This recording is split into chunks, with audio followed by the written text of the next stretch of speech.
Welcome back. I'm talking with Representative Vito Barbieri from District 3, a member of the House of Representatives here in Idaho, and with Dale Pearce, who is the area coordinator for the John Birch Society.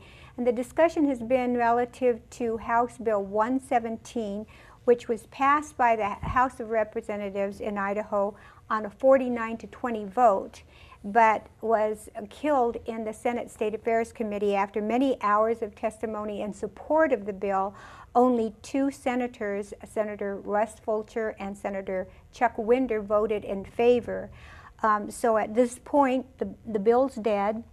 Some of the concerns that the senators raised was that, you know, federal law should trump, they believe, state law. And of course, my question to them was, if in fact the feds always trump state laws, then why even have a state legislature? Because any of our laws, if the feds say that they don't count, then they don't count. So the only laws passed that would be valid would be by Congress. Well, and that was my point from the very beginning. If the legislature is to rubber stamp everything that the federal government is going to do, then it makes them irrelevant. Mm-hmm. And what we're seeing now is that if and the rhetorical question I asked the senators was, you know, are the state agencies answerable to the federal government, or are they answerable to the state?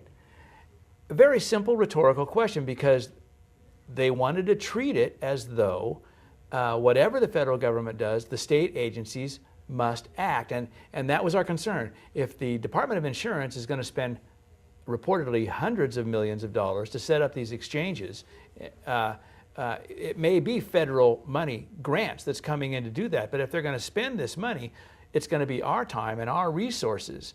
Someone must direct them to stand down, mm-hmm. because as a bureaucracy, they're moving ahead.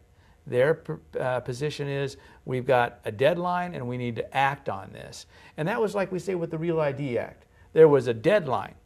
And this, was it just last year or the year before last? Year before last. The legislature, Senate, and House acted to nullify. We just didn't use that word. Now, mm-hmm. I wasn't here at that time, but they acted and said, we're not going to implement this law. So in effect, they did exactly what we're trying to do here, but we were with our first bill, we were a little strong with the language. They didn't like that we were saying that this federal health care mandate was null and void, that it was unconstitutional. Yeah, but you know, I watched you and Senator Pearce, who was the Senate sponsor, address every one of the objections that they had. You were a gentleman about it. You were very cordial, and they didn't want to call it, they didn't want to use the term nullify. Okay, we'll use interposition. They didn't want to address it as a principle. They wanted it as a process. Okay, let's call it a process. I mean, if it walks like a duck and quacks like a duck, you can play all these games, but basically, as you said in the Real ID Act, we in essence, and other states, just didn't address it. They just said, well, we're just not going to do it. They didn't even feel the need to pass any kind of a law. They just didn't do it. And that was my thought from the inception, was, first of all, at least begin the discussion, the conversation. But the secondary aspect of that was the question, what are they going to do if we get to the Supreme Court? This will never get to the Supreme mm-hmm. Court if enough states stand up. And we could be the first. We could be the first to show that this isn't going to work here, and we already know how unpopular it is. Other states will follow suit, and all we need is 25, 30 states, and the federal government will begin to renovate and back down on some of these more onerous, intrusive aspects of this gigantic, incredibly expensive bill. Well, in fact, we had Judge Vinson, a district judge, that definitely thought that it was unconstitutional. And the interesting thing is, of course, a couple arguments on the other side was that we would lose federal monies, and therefore we would have all of these wonderful programs that people are used to, that they want. We wouldn't have a way to fund them. That was one of the arguments that I heard. And then that by voting to nullify, that those of you who are elected to office would not be upholding your oath of office to uphold the Constitution. That was remarkable. And it seems like just the opposite. How can you support an unconstitutional law? That was remarkable. You know, you can take this all the way back to the Articles of Confederation, when the Founding Fathers decided they were going to amend that particular document. They just set it aside. It was illegal for them to have set it aside and create a whole new document. I'm sure that if they had petitioned the king, by the way, you think it'll be legal for us to start? No way. So the idea, as I have said, and I think it's just very true, the only law that we cannot change is God's law. Everything else is ink on paper. And to pretend that, just put another colloquialism. We used to be a nation of the free. And now what we hear is we're a nation of laws. And the dichotomy there, the balance there has swung so far that, this is a mixing of metaphors, but the pendulum has swung so far that now law rules all. Common sense, as I've said, is out the window. Well, it would be nice to have even some uncommon sense anymore. There's no sense here at all. Dale, your organization has done some studies on some of these mandates and how onerous they are. Can you talk a little bit about some of the things that, well, just that you've uncovered in general that you find? No, we were really disappointed with the AG's opinion.